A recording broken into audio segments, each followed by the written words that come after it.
What up, everybody? Thanks for checking into the Mamba podcast. For those of you who don't know, my name is Jackson. And, so what a weekend we had in the NFL this weekend. Great games, 4 great games from 8 awesome teams. Well, I don't know about 8, but it's about 7.5 if you want to count the Texans as a great team. But like I said, great weekend for football, especially after a pretty lackluster wild card weekend last week. Started things off with the Seahawks and the Falcons. The Seahawks just didn't have it. They just didn't have it. And the Falcons really, really look good on offense. They've been consistently the best offense all season long, and they continued that trend, blowing right past the Seahawks. Gotta say, Earl Thomas was out. Huge blow for them. But I think even if he was there, they wouldn't have had a chance. Matt Ryan is just playing so well right now. That whole offense is playing so well right now. And it's not just to Julio Jones either. He's getting it to the other receivers. The running backs are getting involved, not just running but receiving the ball, and tight ends too. But it's going to be pretty tough to stop them. I'm not sure. No one's been able to figure it out yet, and I don't know how they're going to, unless you have a bunch of Earl Thomases out there or something like that. But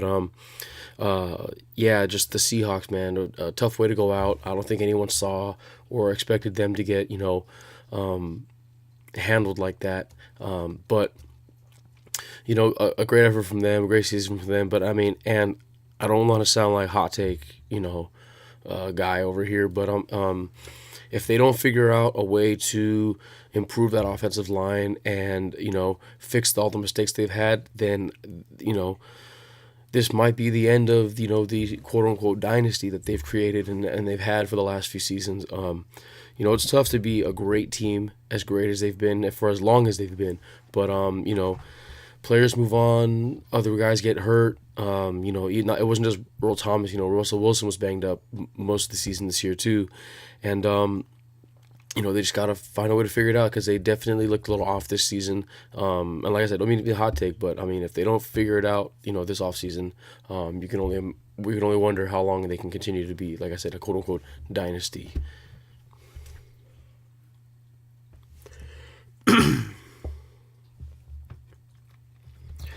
And then the second game on Saturday night, not much else has to be said about this game. I'm pretty sure everyone knew the Patriots were going to win, but the only question everyone had was, about how much was it going to be by.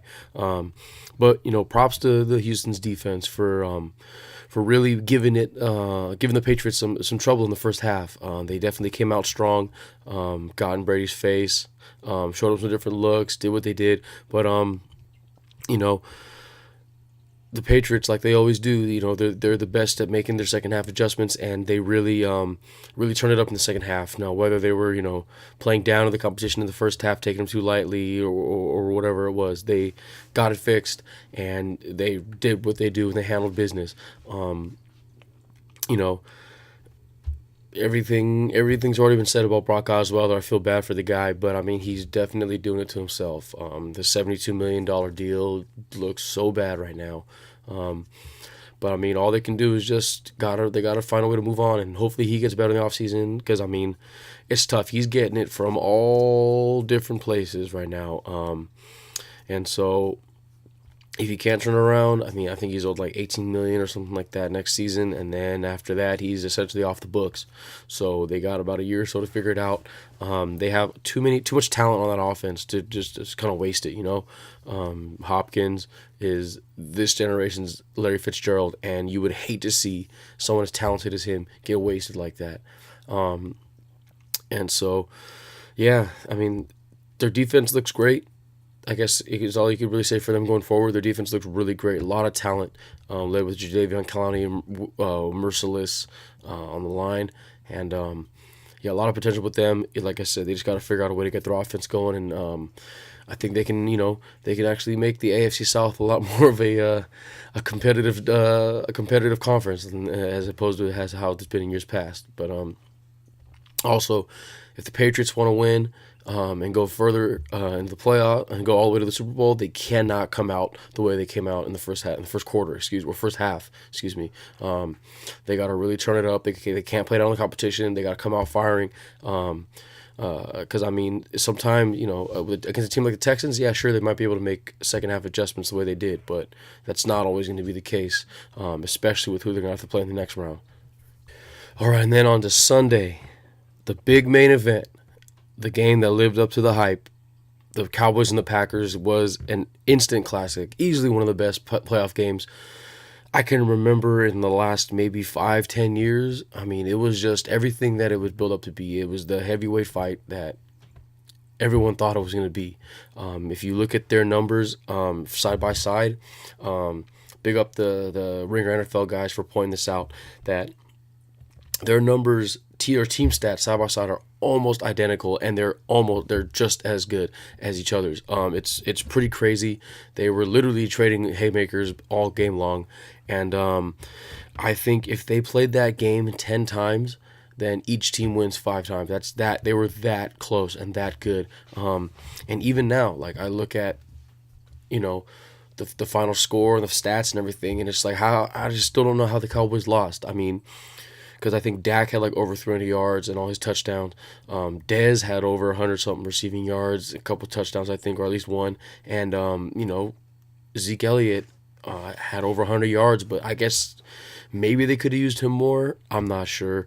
I mean, I think they should have just established the run in the beginning to let the take the pressure off of Prescott, because that's what it seemed. It seemed like he was a little nervous, which is understandable. I mean, it's his first freaking playoff game in his career, so you'd expect a guy like that to be a little nervous. But man, that was a great game, and Cowboy fans can't hang their head because they lost to a really good team, and just the future looks.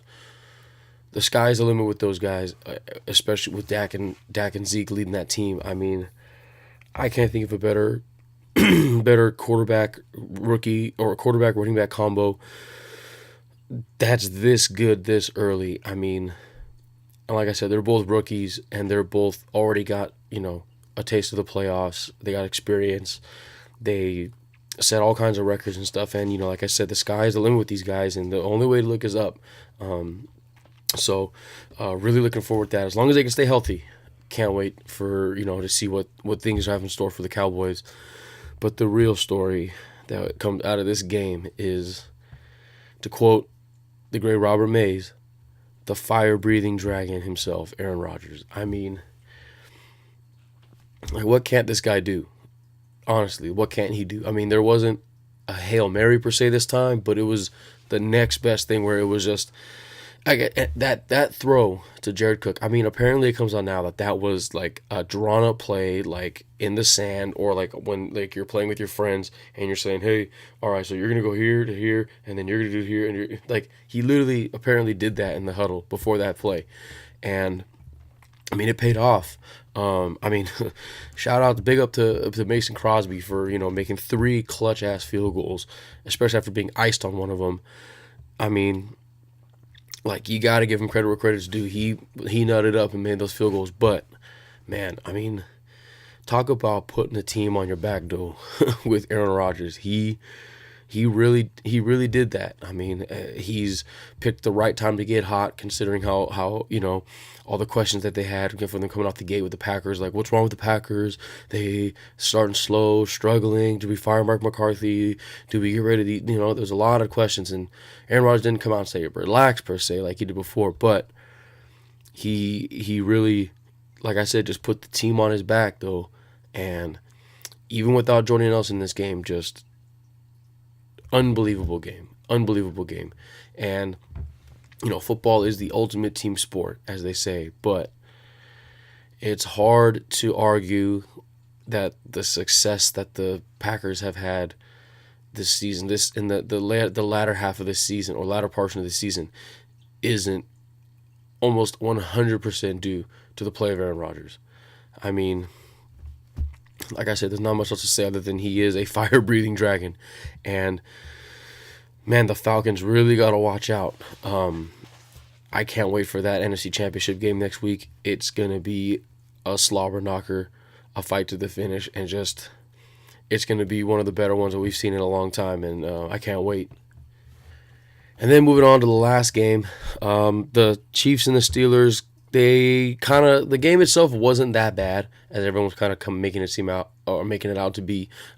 It didn't help that it was after, that emotionally draining game between the Packers and the Cowboys. But they definitely they both teams very underwhelming. Maybe it was the weather, maybe it was the time, the fact that the game got moved. I don't know, but both teams just couldn't get it going on offense. And I want to watch. This is the game I definitely want to watch the replay of to see if their defenses.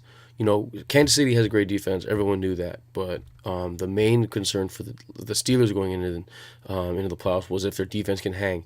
Now, I just want to see if the defenses figured it out and played as well as the score indicated, or if for whatever reasons both teams' offenses couldn't get it going. I don't know what it was.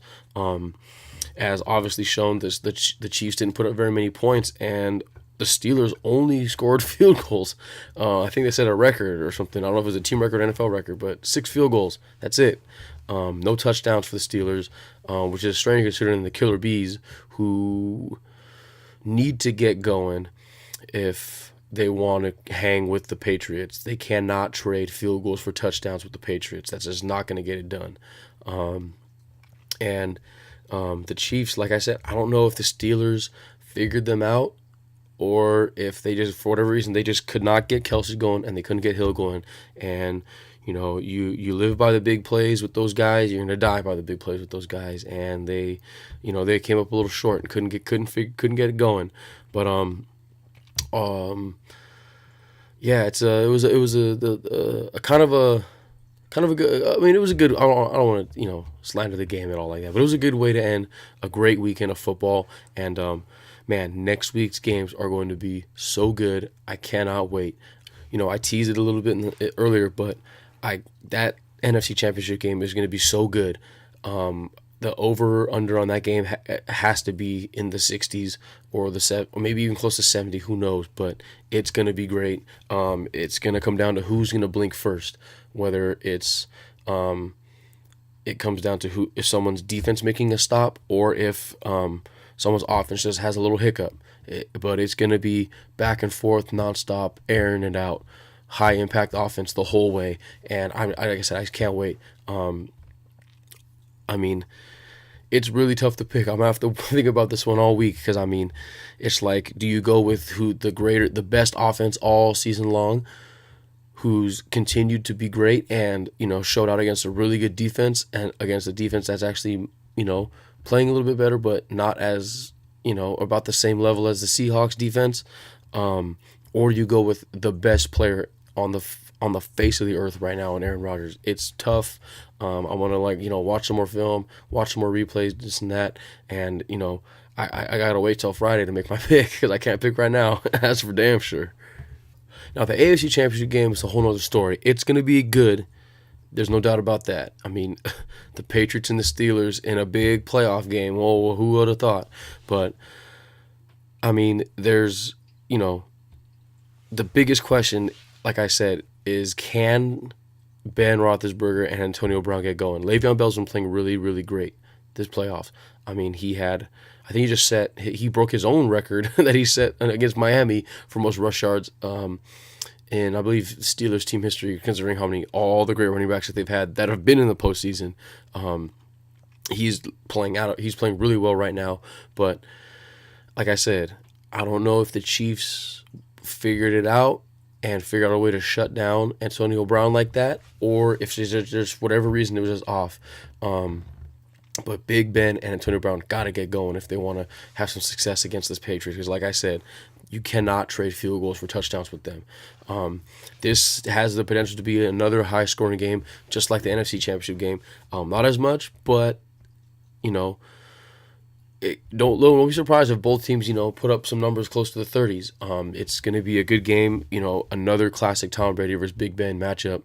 And, I think the Patriots defense actually playing pretty well. I don't know. I said they're going to be watching the game film inside and out, studying what the Chiefs did to see if they found, just any kind of answer for how to stop them. Because, like I said, the Chiefs looked like they found a way to stop them. I don't know if they did, but yeah, it's going to be another great game, another great weekend for sports, or for the NFL. And I'm getting kind of sad. There's only 3 more weeks left in the NFL. Technically two if you count the off week before the Super Bowl, but there's only about 3 more weeks left, 3 more games left, and you can bet that there are going to be the three pretty good games, including the Super Bowl, to end a kind of a weird 2016-17 season. But hopefully, like I said, it was. Even though it didn't start off that great, kind of a weird year, ratings wise, and all this and that, it seems like we're going to go out with a bang, with 3 great games to finish off the season. And then while I'm on the subject of football, still, there was also some local football news, for the now two LA football teams in the Rams and the Chargers. Chargers, they're officially moving to LA. I don't know how to feel yet. Just because, especially me being a very biased, because I'm a diehard Raider fan, but it's going to be tough for them, honestly. I mean, as much as the Rams are already here, but this is some, like, indirectly a Raider town, and the Chargers were the biggest rivals of the Raiders, in this era, or in this recent memory. So they're gonna get booed at home. It's gonna be pretty awkward. I mean, it's great. I don't have to go to San Diego now, or the Bay Area to go watch a Raider game. I mean, I literally live like 15 minutes from Carson, maybe less. Well, probably more considering traffic and stuff. But I don't live very far from Carson. When they play the StubHub Center, Carson is like, and then that too, that factoring the fact that they're playing not in LA like the Rams are, but Carson is technically like LA adjacent. For those of you who aren't familiar with the area, it's about like almost 20 miles south of LA, like downtown, and it's off the 405, and it's gonna be a pain in the ass getting there. As much of a pain it is to get to Coliseum on the 110, the 405 is just as bad. And it's in the middle. It's right by a college. Not a whole lot of access in and out. It's just pretty much one big street to get in. It's gonna be tough. You know. And then, like I said, I think that they're gonna be the secondary team here as far as football goes. They're gonna be lumped in with the Angels, the Clippers, the Ducks, and I mean going forward, like they don't really have a lot right now. I mean they don't have a head coach right now. Who knows how long they're gonna have a quarterback? Because Phillip Rivers, although he's recently come out and said. He's 100% supportive of the move and all this and that. He was very vocal about not being the biggest fan of having to move, and plus he's like 37 or 36 something like that. He's getting up there in age and a little bit declining, and they don't really have a whole lot of marketable guys, which I guess could be good. Also, I mean that way you can try to find one or bring one in, but I mean they don't can. If you're not a fan of the team, can you name someone else on the team other than Phillip Rivers and maybe Antonio Gates? I mean, it's hard. I mean, I know some guys, but that's because I follow the football like this. But it's gonna be tough for them. They're gonna definitely need all the help they can get going forward. Maybe moving into that new stadium with the Rams on in Inglewood at the old Hollywood Park, RIP, will help them out. But who knows? The best way to get fans is you got to win, and hopefully they can figure out find a way to win pretty soon and pretty often. And then that brings it to the Rams and how they were making headlines was their coaching hires. Obviously, the big name one was their new head coach, Sean McVay. I'm going to be 100% honest. Don't know a whole lot about him. I didn't really follow the Skins and what they did. He was their old offensive coordinator. But You know, I've seen his stuff on Twitter and stuff that I've read. A lot of people are comparing him to like when the Lakers hired Luke Walton, where he's a young guy who's pretty progressive thinker, willing to try things on offense and this and that, and that's great to hear. And also, although I haven't been following that closely, I do know that the offense in Washington was a little bit better and got better over the years. And he's who you can thank for that. But the other thing that I'm thinking about is, does he bring Kirk Cousins with him? Because you may or may not know, Kirk Cousins turned down a contract extension with the Skins at the last offseason in order to try and play himself into a better contract, essentially. So he's going to be a free agent, I'm pretty sure. And, I know what you're thinking too is, hey, like we have a quarterback already in Jared Goff, but it's like, do the Rams really? I mean, he's a number one overall pick, and it would be really really shitty to bring in another guy that's definitely going to start over him. But I mean, it's like ultimately. Okay, let me backtrack a little bit. So Jared Goff is the future to the Rams, and he's the guy that they want to build around. But ultimately, if you want to build a fan base around something, it's going to have to be winning. Sure, he's the tall, quarterback from California that the typical thing that you think would just print money. But I mean, he's not that great right now, and whether he needs more time to get better, or whether he's just not good at all. The bottom line is he's not winning games. And sure, it would help if he had some guys around him that could make plays for him. That's definitely a fair point. But right now, they need someone more experienced and better at quarterback. And I think Kirk Cousins can be that guy. I mean, I don't know how many people are on board with this, but I'm fully on board with this, just for the fact that the LA, in order to get fans again, they lost so many fans so fast at the Coliseum because they were just bad and no one wanted to watch them play. And I think that, if you can bring a guy like Kirk Cousins in, who isn't the greatest quarterback of all time, everyone knows that, but he's also not the worst. He's not, Robert Griffin. He's not Tebow. He's not, some of these other guys who've come and gone and stuff. He's a legit quarterback who can make plays and lead a team to the playoffs. And if he can come in and they can get some guys around him and make plays for him, I think that's a great move, and it's a great first step into this new era of the Rams that they want to that they want to instill. And speaking of instilling this new era that they want to instill, I really, really, really like the hiring of Wade Phillips as their new defensive coordinator. Now, if you don't know who Wade Phillips is, he was the defensive coordinator for the Denver Broncos and previously an old head coach of the Dallas Cowboys.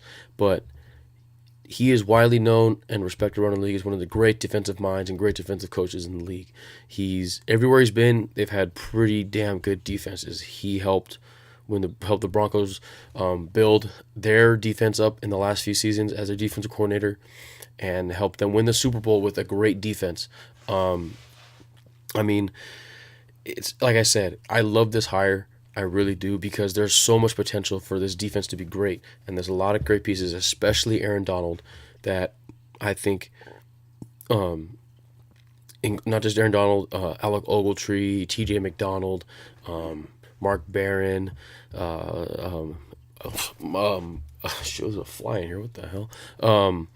There's a bunch of pieces on this defense that Wade Phillips can help get the best out of, and that's the main thing. Is he's that good of a coach where you can give him the pieces and he'll find ways to get the best out of them. Just like in Denver, they had all the pieces to be great. They brought him in, and he helped make Von Miller easily one of the best pass rushers in the NFL, and helped build. They have a bunch of great players around them or on that defensive side of the ball in Denver, and he got the most out of them and led them all the way to the Super Bowl. Now, I'm not saying that the Rams can go to a Super Bowl just like that, but they do have potential to be a great defense. And not just that, he's a proven winner.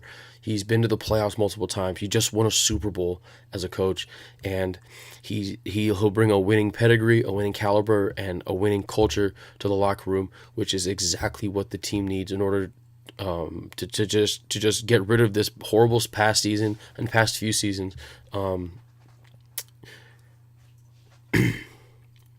And yeah, I know he's getting a little older. I think he's gonna be like 70 this year or something like that. But it's like I said, there's a lot of things he brings to the table that can help turn this team around, and there's a lot of potential for this team to be good. And like I said, at these two hires, the hiring of their new head coach, offensive minded, Sean McVay, and the defensive minded Wade Phillips, is great balance and a great start for what can hopefully be a new winning culture for the LA Rams. So yeah, it was a great week for NFL and sports in general this past weekend, and next week should be just as good. Like I said, we only got a couple more weeks of football left. Pretty sad, but I'm also very excited, looking forward to it. I'm also glad to be doing this again. I'm going to try to do this more. I've been real busy lately, but I finally got a nice set schedule where I can just be able to, plan things out a little bit better. And also, I got to get used to, just if I feel like talking about something, just being able to turn the camera on, turn the mic on, and just get right to work and just get to talking, So, like always, thanks for listening. If you like what you heard, go ahead and subscribe, like, share, comment, all that good stuff. Go ahead and give me a follow and all the ads down below. Twitter, I'm on Instagram, Facebook too. Don't really use it that much. Kind of phasing that thing out. Find me on SoundCloud, iTunes. Just look up Brown Mamba Radio. I'm there. I'm the only one. And also, I got a couple interviews out. My most recent one is with my cousin Big Brando. He's honestly one of the most creative guys I've ever been around. One of the most creative guys I know. Always making dope shit, and you can learn a lot, especially if you're an up and comer, not sure where you want to be, whether it's starting a brand or starting a company or anything like that. Check out his YouTube page. He's got a bunch of videos up right now, and he's starting to make a lot more on if you're having trouble, having questions on where to get started, how to start, and stuff like that. So make sure you check him out. And I also got another one up. The first one I ever did with Eclipse Clothing, a clothing company based out here in LA. Another really cool brand, really cool stuff. They got a lot of sick graphics, really cool stuff, man. It all follows kind of like a character arc. It's super cool. They got a lot of cool shirts, outerwear, hats, stickers, all that good stuff. Check them out too, Eclipse Clothing. I sat down and talked with them. They talked about their stuff. Really inspiring story with them too. I'm also looking forward to doing a lot more coming up in the future, so stay tuned for those. And also, it's Martin Luther King's birthday, so more peace, more positivity for everybody all over the place. I mean, it's pretty tough. Last year was pretty rough, pretty negative, so only positivity in 2017 and beyond. Not just for MLK's birthday today, but all days going forward. It's also Sade and Aaliyah's birthday, so go ahead and listen to some of that today. Not just today, but in the future, always. Great art, two great artists. Aaliyah taken away from us way too soon, but beautiful music from both of them, two beautiful, beautiful women, and it's good music to make you feel good. So yeah, go ahead and check all that stuff out. Thanks for listening to me. Thanks for rocking with me. Check out all my stuff too. Like I said, here on the YouTube channel, Twitter, Instagram, my website, brownmama.us, SoundCloud, iTunes, all that stuff. I'm there. Again, thanks for listening to all this. I'll be back with more. Stay tuned for that. And like always, peace.